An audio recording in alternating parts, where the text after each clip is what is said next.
In today's video, I'm going to teach you how to unsubscribe from Hostinger in just 5 minutes. Let's dive in and walk through the process step by step. First things first, open your favorite web browser and head over to the Hostinger website. This is where it all begins. Once you are on Hostinger's homepage, you'll need to log into your account. You can easily find the login button at the top right hand corner of the page.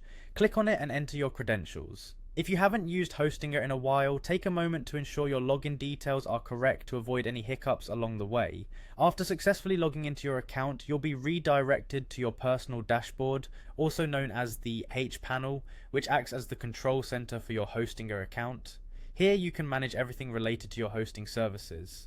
Now that you're in the H panel, look for the billing section. It's typically located on the navigation menu, and clicking it will take you to a page that outlines all aspects of your billing and payment details. This is your next destination on the path to unsubscribing. Once you're at the billing section, you'll notice an option labeled subscriptions. Click on this to view a list of all the services you're currently subscribed to. Hostinger has conveniently gathered all your active plans in one place, so you can easily review them. Now go ahead and select the specific plan you wish to unsubscribe from. This part is crucial because it involves identifying the exact service you want to disable. Make sure you're choosing the right plan, as this action will affect future payments and services. With your plan selected, the next step is the one you've been waiting for, clicking on Disable Auto Renewal.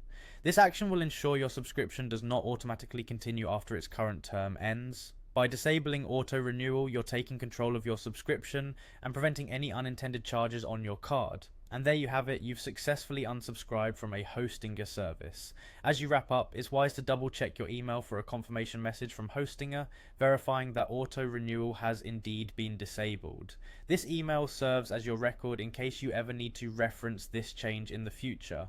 Well, that's all there is to it. Unsubscribing from Hostinger doesn't have to be a daunting task. With these straightforward steps, you can manage your subscriptions efficiently. Thanks for following along, and feel free to reach out if you have any questions. Don't forget to like the video and subscribe for more tech tips and tutorials. Until next time.